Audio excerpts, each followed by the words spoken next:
Bismillahirrahmanirrahim. Assalamualaikum warahmatullahi wabarakatuh. Alhamdulillahi rabbil alamin. Nahmaduhu wa nasta'inuhu wa nastaghfiruh. Wa na'udzu billahi min shururi anfusina wa min sayyiati a'malina. Man yahdihillahu fala mudilla lahu wa man yudlil fala hadiya lahu. Asyhadu an la ilaha illallah wahdahu la syarika lahu wa asyhadu anna Muhammadan abduhu wa rasuluhu al-mab'uts rahmatan lil alamin. Allahumma iftah lana qulubana wa alhimna rushdana wahdina siratakal mustaqim. Inna nas'aluka ilman nafi'an wa imanan thabitan wa yaqinan rasikhan wa qalban khashi'an wa lisanan dzakiran wa rizqan halalan thayyiban wa amalan salihan mutaqabbala. Jamaah sekalian, ikhwah dan akhwat yang dimuliakan Allah Subhanahu wa taala, kembali kita memuji Allah Subhanahu wa taala. Pada kesempatan kali ini Allah mengumpulkan kita di tempat yang mulia ini untuk sama-sama melanjutkan pembahasan kita seputar kehidupan Rasulullah sallallahu alaihi wasallam. Pekan lalu kita sudah membahas tentang cincin Rasulullah sallallahu alaihi wasallam, yang kesimpulannya ulama kita berbeda pendapat apakah memakai cincin itu sunnah atau sekedar mubah saja. Sebagian ulama memandangnya sebagai sunnah, sebagiannya hanya memandang sebagai sesuatu yang mubah saja. Yang mengatakan mubah karena Rasulullah sallallahu alaihi wasallam waktu di Mekah itu belum menggunakan cincin. Di Madinah pun Rasulullah sallallahu alaihi wasallam nanti menggunakan cincin setelah 6 tahun beliau tinggal di Madinah.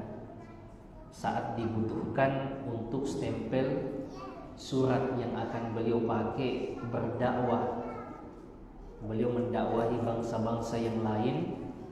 Dan kata sahabat Rasulullah, orang-orang non-Arab itu tidak mau terima surat kalau tidak distempel. Maka Rasulullah SAW minta untuk dibuatkan cincin sekaligus berfungsi sebagai stempel. Nantilah setelah itu baru Rasulullah SAW memakai cincin. Maka kata ulama kita, ini bukan sunnah, tapi ada kebutuhan saat itu sehingga Rasulullah memakai cincin, yaitu tujuan stempel. Sebagian ulama yang lain mengatakan sunnah karena banyak sahabat Rasulullah SAW yang tidak berkepentingan untuk stempel, tapi rata-rata memiliki cincin. Abu Bakar, Umar, Uthman, Ali, Hasan, Husain, dan sahabat hampir seluruhnya pakai cincin. Maka kata ulama kita, sekiranya hanya tujuan stempel, maka sahabat ini tidak ada kebutuhannya untuk pakai cincin. Maka ulama di kelompok ini mengatakan hukumnya sunnah. Ya, nampaknya ini memang yang lebih kuat menurut kami, wallahu taala alam. Kemudian model cincinnya Rasulullah sallallahu alaihi wasallam itu terbuat dari perak. Dan ini disepakati oleh ulama kita, cincin yang terbuat dari perak itu sepakat ulama kita mengatakan boleh. Sebagaimana ulama kita bersepakat bahwa cincin emas untuk laki-laki itu tidak dibolehkan. Sebagaimana hadis yang jelas yang diriwayatkan oleh Imam Bukhari, Rasulullah pernah punya cincin emas, lalu Rasulullah SAW melepasnya dan tidak menggunakan lagi dan mengharamkan selama-lamanya, selama di dunia. Lalu bagaimana dengan cincin selain emas dan perak, cincin stainless misalnya atau besi putih? Nah, itu kita sudah bahas, ulama kita berbeda pendapat. Ada yang mengatakan statusnya kayak emas, karena ada hadis yang diriwayatkan oleh Imam Ahmad yang mana Rasulullah SAW menegur sahabatnya memakai cincin emas, kemudian dia ganti dengan besi, ditegur lagi oleh Rasulullah SAW. Bahkan Rasulullah mengatakan zinatu ahlin nar, perhiasannya penduduk neraka. Tetapi status hadis ini kata ulama ahli hadis kita dhaif, lemah. Apalagi ada hadis Rasulullah yang memerintahkan kepada sahabatnya saat akan menikah untuk mencari mahar di rumahnya meskipun dengan cincin besi. Dan ini nampaknya yang lebih kuat, bolehnya memakai cincin besi atau cincin selain emas. Kemudian jamaah sekalian, di cincin Rasulullah SAW karena tujuannya adalah stempel, terukir di batunya, di fasnya itu Muhammad Rasulullah, tersusun Muhammad Rasul Allah.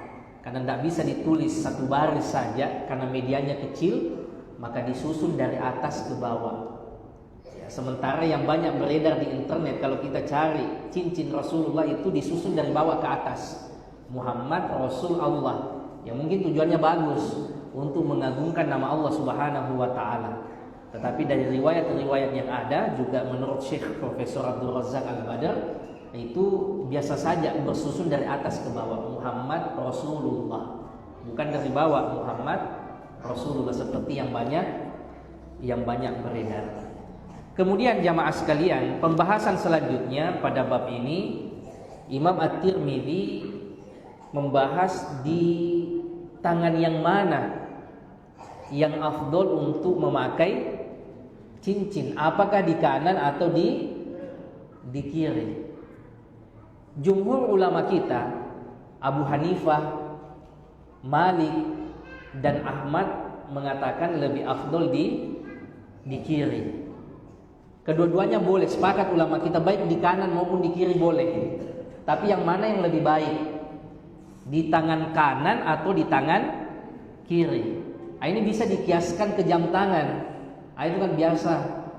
Ada yang mengatakan yang ini lebih sunnah, pakai jam tangan di kanan atau di kiri. Bahkan biasa ada yang bilang ikhwah itu biasanya pakai jam tangan di kanan. Nah, ini sangat fleksibel sekali, semuanya boleh di tangan kanan maupun di tangan kiri. Sisa yang mana yang lebih afdol, yang lebih utama?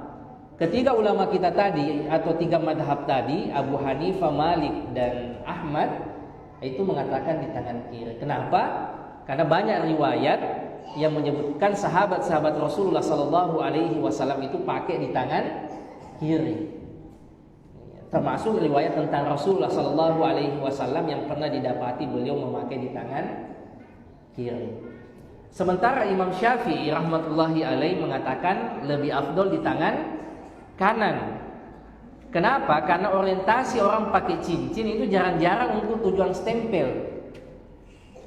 Tidak ada kayaknya orang pakai cincin sekarang sekaligus stempel. Biasanya untuk perhiasan, sesuatu yang indah-indah itu Rasulullah SAW senangnya dengan tayammun, mendahulukan yang kanan. Maka kata Imam Syafi'i ini lebih afdol. Terlepas dari khilaf yang ada, jamaah sekalian yang dimuliakan Allah Subhanahu wa taala, ya ini kembali kepada kita yang mana kecenderungan kita, yang mana yang kita nyaman, karena asalnya dua-duanya boleh. Kalau mau ikut jumhur ke mayoritas ulama kita maka di tangan kiri. Kalau mau ikut Imam Syafi'i yang banyak diikuti di Indonesia ini maka di tangan kanan.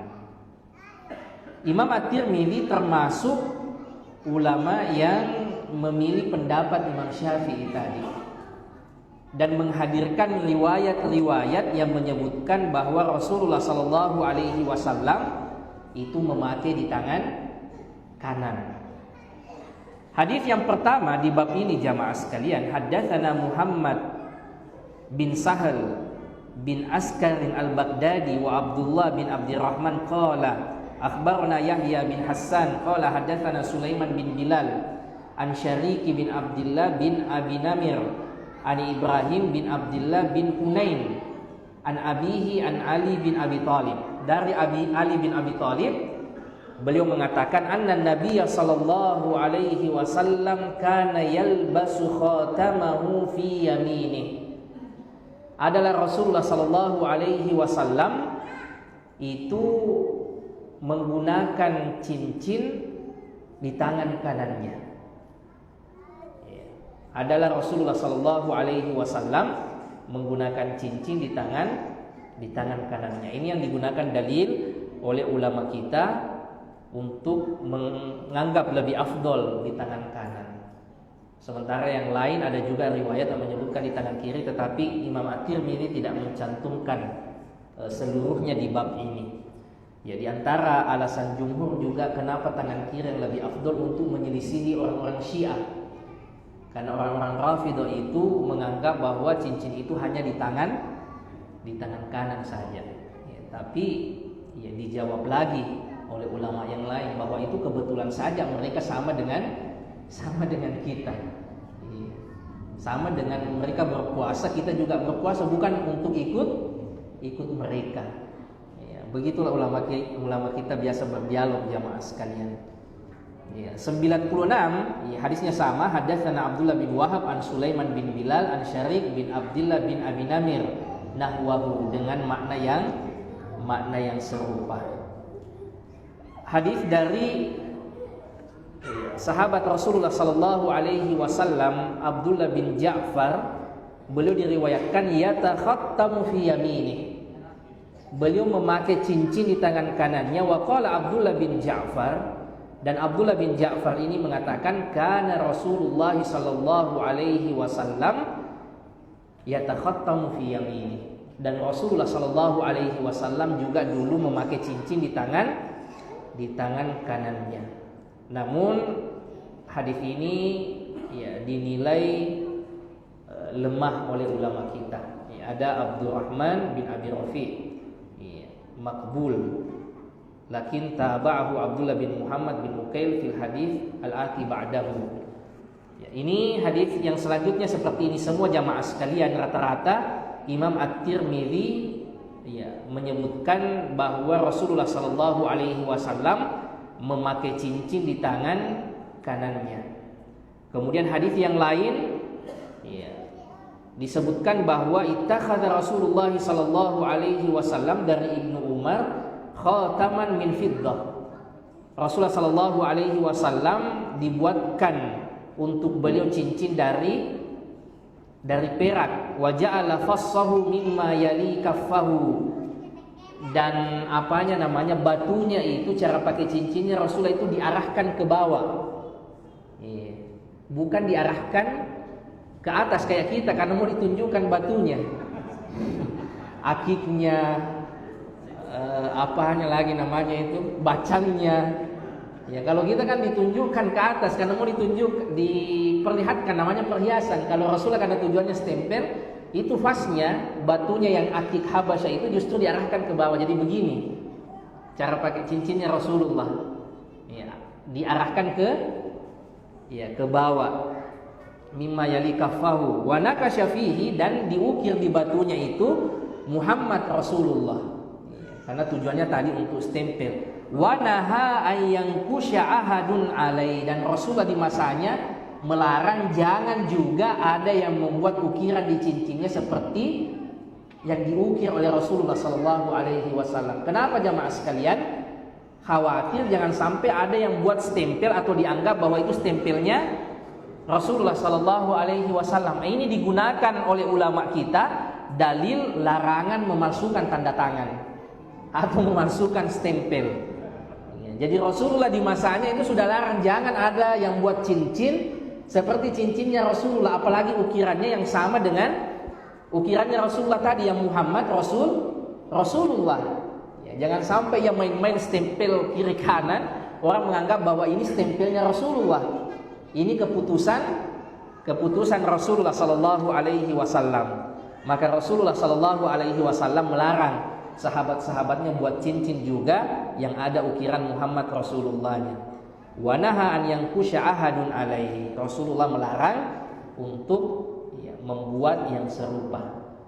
Saking Ya, ini merupakan salah satu dosa besar, persaksian palsu, ya, tanda tangan palsu atau stempel, ya, stempel palsu, ya, apa yang marak di masa kita ini, waliyadzubillah. Wa huwa alladhi saqata min mu'aikibin fi bi'ir Aris. Inilah cincin yang hilang, yang jatuh di sumur Aris yang dekat Masjid Quba di masa Utsman. Ya, Utsman main-mainkan cincinnya itu, yang diwariskan ke Abu Bakar. Abu Bakar wafat diwariskan ke Umar. Umar wafat diwariskan ke Utsman. Di masa Utsman ini kebetulan di dekat Masjid Quba, lagi di pinggir sumur, Utsman pegang-pegang cincinnya, ternyata terjatuh. Utsman kerahkan sahabat-sahabat untuk menguras air sumur. Sudah terkuras, tapi ternyata cincinnya belum juga kedapatan sampai sekarang. Ya, makanya tidak bisa diklaim. Ya, berat untuk diklaim kalau ada yang mengaku punya cincinnya Rasulullah, karena di hari jatuhnya saja air sumurnya sudah dikuras tapi belum ketemu juga. Ya. Kemudian jamaah sekalian, hadis yang ke-102, hadatsana Qutaibah bin Sa'id qala hadatsana Hatim bin Ismail an Ja'far bin Muhammad an Abi kana al-Hasan wal Husain yatakhattamani fi yasarihima. Adalah Hasan dan Husain, dua cucu Rasulullah sallallahu alaihi wasallam, memakai cincin di tangan kirinya. Ya, ini hadis yang lain yang diriwayatkan oleh Imam At-Tirmidzi, bahwa ya, masalah kanan dan kiri ini kedua-duanya boleh. Ya, karena beberapa sahabat itu, bahkan banyak sahabat yang memakai cincin di tangan kirinya.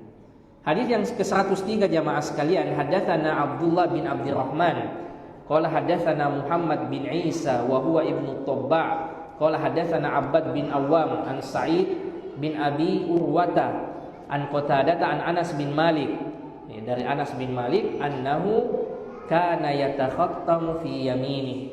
Adalah Rasulullah sallallahu alaihi wasallam itu menggunakan cincin di tangan kanannya. Ya, jadi nampaknya jamaah sekalian, ini memang yang dikuatkan oleh Imam At-Tirmidzi, sehingga riwayat-riwayat yang diangkat oleh beliau adalah riwayat-riwayat yang menceritakan bahwa Rasulullah sallallahu alaihi wasallam itu menggunakan cincin di tangan kanannya. Pertanyaan selanjutnya jamaah sekalian, di jari yang mana yang afdol untuk kita pakai cincin itu? Imam An-Nawawi menyebutkan ajma'al muslimun ala anna sunnah ja'lul khatamir rajul fil khinsir. Yang sunnah itu ternyata jamaah sekalian di jari kelingking. Ya, bukan di jari manis, bukan di jari tengah, bukan di jari telunjuk, bukan di ibu jari, tapi di jari kelingking. Dan seperti Rasulullah, matanya diarahkan ke bawah. Iya. Tapi uruf kita, kebiasaan kita di jari manis. Ya. Kata siapa? Kata Imam Nawawi, ulama kita ijma' sepakat bahwa yang sunnah itu justru di jari kelingking. Ya. Dan amal mar'a fa innaha tutakhad khawatim fi asabi. Adapun perempuan itu tatakhidu khawatim fi asabihi.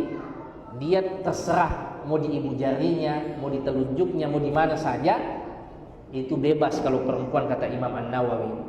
Kalau laki-laki itu sunnahnya justru di jari kelingkingnya. Jamaah sekalian azzakumullah, kita masuk di bab yang baru, babu ma jaa fi sifati sayfi Rasulillah sallallahu alaihi wasallam. Bab tentang pedang Rasulullah sallallahu alaihi wasallam. Ulama kita menyebutkan kenapa Imam At-Tirmidzi mendahulukan bab tentang cincin dan stempel Rasulullah ini, baru membahas tentang pedang Rasulullah sallallahu alaihi wasallam. Ini menunjukkan bahwa yang didahulukan adalah dakwah yang sifatnya persuasif sebagaimana yang dilakukan oleh Rasulullah. Nanti kalau tidak ada jalannya kecuali dengan peperangan, ya mau gimana lagi? Peperangan ini merupakan ilaj yang terakhir, sebagaimana wasiat Rasulullah sallallahu alaihi wasallam pada Ali saat perang Khaybar. Rasulullah Shallallahu Alaihi Wasallam mewasiatkan kepada Ali untuk mendakwahi dahulu, memberikan opsi, membayar jizyah. Nanti kalau tidak mau Islam, tidak mau juga berkontribusi dengan jizyah, lalu kemudian diperangi. Rasulullah Shallallahu Alaihi Wasallam, jamaah sekalian, hidup di masa memang budaya saat itu apa-apa diselesaikan dengan perang. Yang kebanyakannya perangnya Rasulullah Shallallahu Alaihi Wasallam itu defensif. Ya, kebanyakannya Rasulullah hanya bertahan melindungi keselamatan penduduk kota Madinah. Beda dengan anggapan-anggapan orang-orang sekarang yang sampai mewacanakan ingin menghapus ayat-ayat tentang jihad di dalam Al-Quran. Ya, kalau dihapus ayat-ayat tentang jihad di dalam Al-Quran, berapa banyak bagian Al-Quran yang akan kita hapus. Ya, padahal ya, konteksnya ya, beda dengan kita hidup di mana kita hari ini dengan kehidupan Rasulullah Sallallahu Alaihi Wasallam. Kehidupan Rasulullah Sallallahu Alaihi Wasallam memang beliau yang ada saat itu, peperangan itu dijadikan sebagai cara untuk menyelesaikan masalah, sama dengan kita dahulu di Indonesia waktu masa penjajahan. Kenapa tidak ada yang menggugat para pahlawan nasional? Kenapa berperang melawan Belanda? Ya, giliran Rasulullah Sallallahu Alaihi Wasallam minta dihapus ayat-ayat tentang jihad. Kan tidak ada gugatan kenapa Sultan Hasanuddin memerangi Belanda. Ya, kenapa Pangeran Diponegoro memerangi Belanda? Giliran Rasulullah berjihad, mempertahankan kehormatan, mempertahankan jiwanya, mempertahankan kaum muslimin.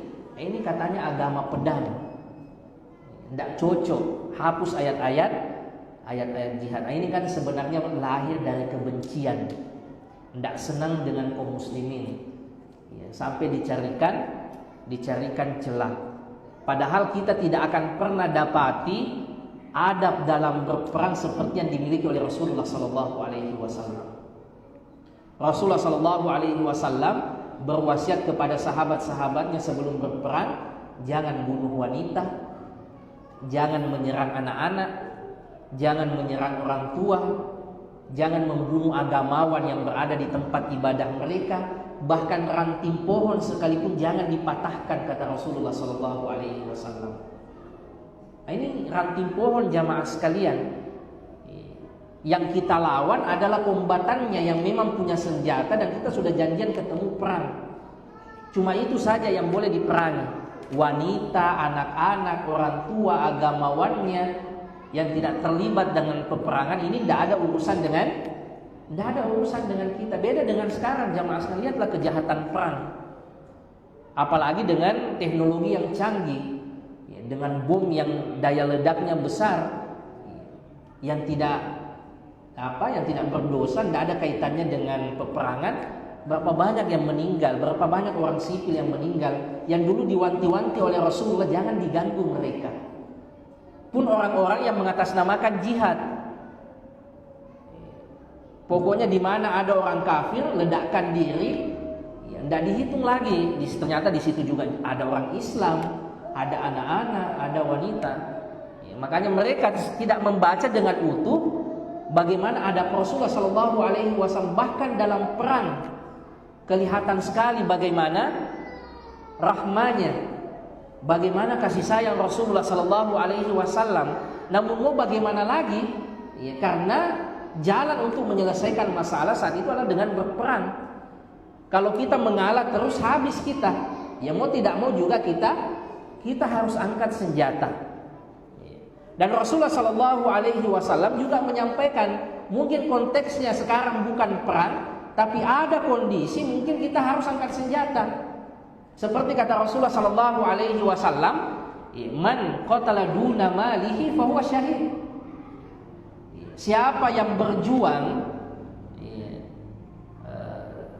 mempertahankan hartanya sampai kutil, sampai ia terbunuh, man qutila duna malihi fahuwa syahid, sampai ia terbunuh, maka ia statusnya sebagai orang yang mati syahid. Mungkin di masa sekarang kita tidak ada lagi peperangan seperti di masa Rasulullah atau seperti di Ukraina melawan Rusia. Tapi sekarang kan kita masih kadang dihantui dengan begal, dengan perampokan. La qadarallah.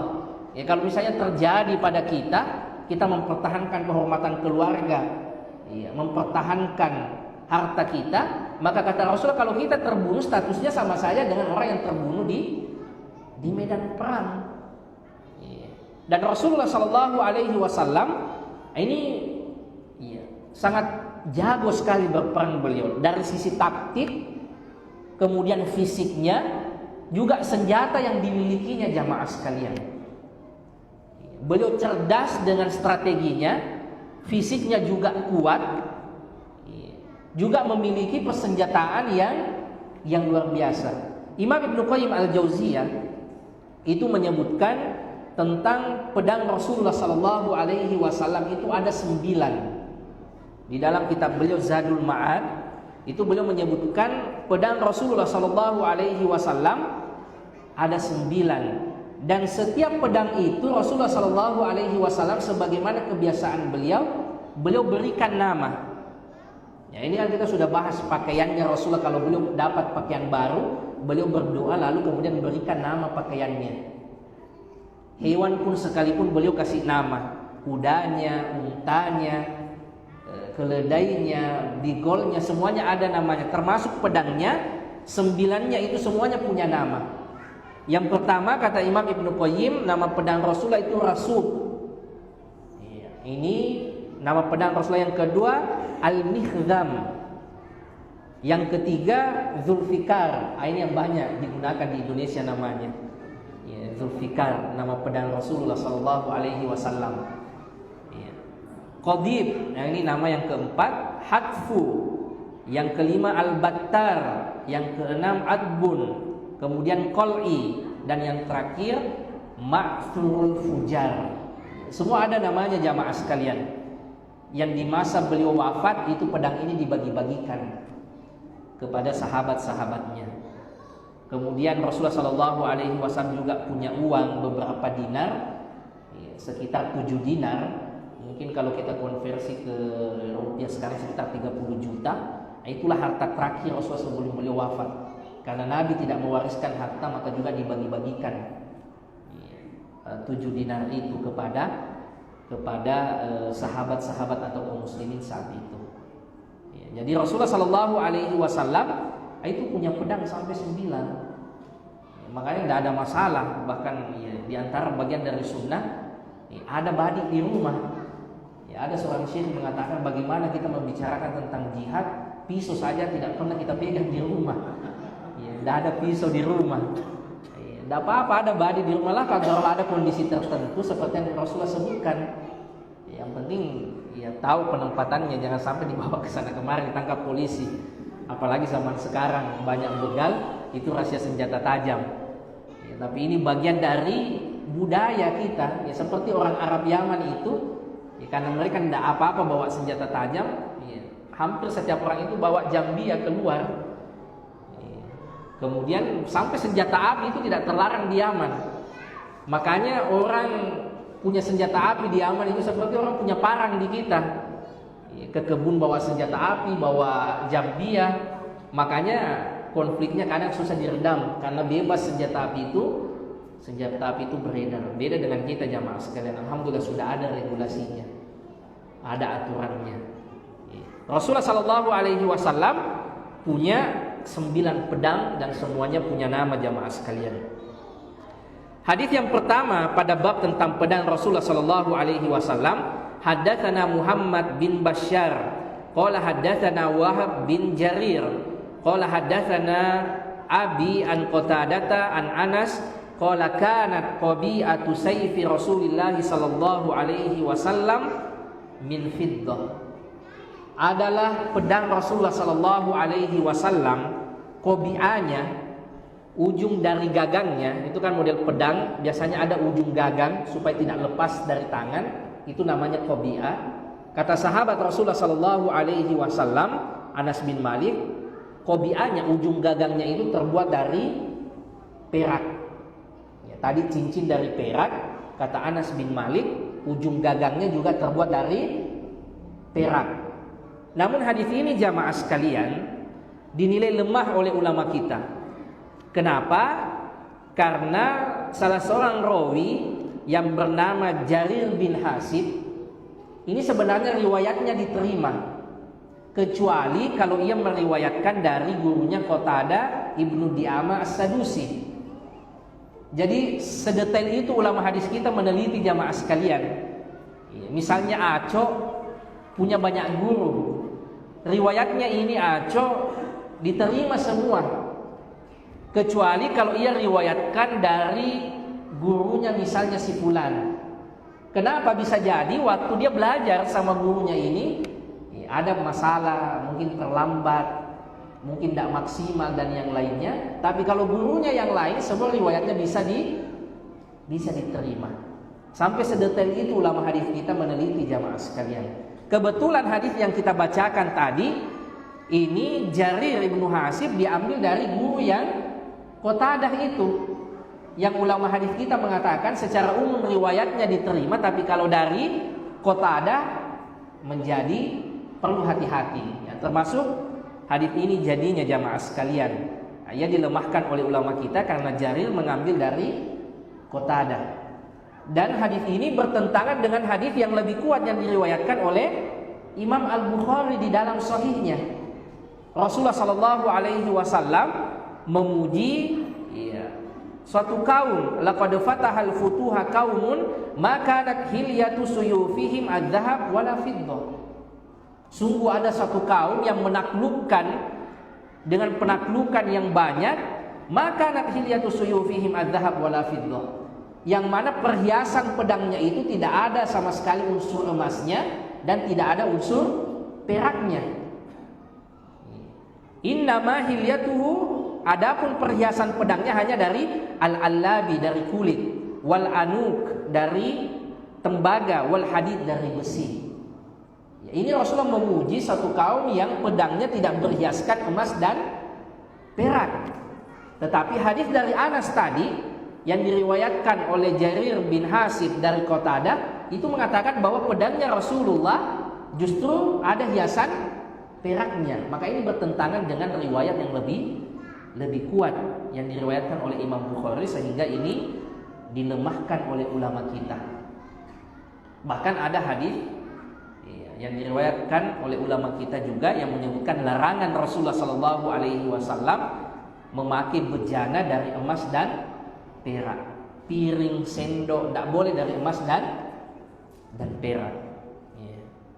Maka dikiaskan ke sini jamaah sekalian, yang lebih kuat adalah di pedangnya Rasulullah sallallahu alaihi wasallam itu tidak ada emas dan peraknya. Kemudian hadis selanjutnya jamaah sekalian, Sana'tu sayfi ala sayfi Samurah bin Jundub. Seorang tabi'in bernama Ibnu Sirin mengatakan, saya membuat pedang yang modelnya sama dengan pedangnya sahabat Rasulullah, yaitu Samurah bin Jundub. Wa za'ama Samurah annahu sana'a sayfahu ala sayfi Rasulillah. Dan Samurah bin Jundub mengatakan model pedangku ini sama dengan model pedangnya Rasulullah sallallahu alaihi wasallam. Jadi Ibnu Sirin meniru pedangnya Samurah, Samurah meniru pedangnya Rasulullah sallallahu alaihi wasallam. Wa kana hanafiyan. Dan pedangnya Rasulullah sallallahu alaihi wasallam, pedangnya Samurah itu dibuat di Bani Hanifah. Bani Hanifah ini tempat sekaligus suku yang paling bagus buatan pedangnya. Sama dengan kita di Goa, tempat terkenal Badi itu Dede apa lagi namanya? Dede Taeng. Seperti itu juga dulu di Bani Hanifah. Itu terkenal bagus sekali racikan pedangnya, racikan atau apa ya? Pedang buatannya dari Bani Hanifah. Ternyata Rasulullah pesan di sana. Rasulullah pesan pedang terbaik dari Bani Hanifah, dan ini juga ternyata diikuti oleh sahabat Rasulullah sallallahu alaihi wasallam Samurah bin Jundub. Karena tabi'in Ibnu Sirin ini tidak ketemu dengan Rasulullah, tidak tahu pedangnya Rasulullah, maka ia dengar dari Samurah ini bahwa model pedangku ini sama dengan Model pedangnya Rasulullah sama-sama dari Bani Hanifah, dibuat oleh pandai besi yang sama. Maka Ibnu Sirin pun membuat pedang seperti model pedangnya Samurah bin Jundub. Ini menunjukkan bagaimana semangatnya para tabi'in, semangatnya para sahabat ingin menyerupai apa-apa yang dimiliki oleh Rasulullah SAW. Padahal tidak harus sebenarnya. Sebagaimana kemarin pembahasan tentang sendal, Utsman itu menyelisihi model sendalnya Rasulullah. Tapi ada beberapa sahabat ingin sekali pedangnya, miliknya itu sama dengan apa yang dimiliki oleh Rasulullah SAW. Dan ini tentu saja lahir dari kecintaan mereka kepada Rasulullah SAW. Insyaallah berikutnya jamaah sekalian yang kita akan bahas adalah sifat baju besi Rasulullah SAW. Jadi Rasulullah upayanya yang beliau lakukan semuanya adalah upaya manusiawi. Punya pedang, punya baju besi, punya helm besi. Karena Rasulullah berperang. Rasulullah tidak pernah mengajari sahabatnya baca-baca sampai mereka kebal. Yang Rasulullah tunjukkan justru pakai pedang yang terbaik, pakai baju besi yang terbaik. Sekiranya baca-baca kebal itu boleh, maka Rasulullah dan sahabatnya yang paling butuh. Karena mereka keluar masuk medan peperangan, tapi Rasulullah terluka, Rasulullah kena tebasan pedang, sahabatnya banyak yang cacat, sahabatnya banyak yang gugur karena pedang jamaah sekalian. Insyaallah kita akan bahas pada pertemuan selanjutnya tentang baju besi Rasulullah. Bahkan Rasulullah pernah dalam satu peperangan itu menggunakan 2 baju besi. Ini kata ulama kita, pentingnya kita maksimal dalam mencari sebab. Jangan dengan alasan tawakal kita hilangkan sebab itu. Tapi maksimal dalam mencari sebab sebagaimana Rasulullah, bahkan beliau memakai 2 baju besi. Siapa yang merasa lebih bertawakal daripada Rasulullah SAW? Tidak seperti sebagian anggapan kaum muslimin, kalau kita hati-hati dianggap kurang tawakal. Kunci baik-baik rumah, baru tawakal. Ikat baik-baik unta, baru tawakal. Jangan rumah dibiarkan terbuka, unta dibiarkan tidak terikat, lalu dengan alasan tawakal artinya rumah kemalingan, untanya hilang.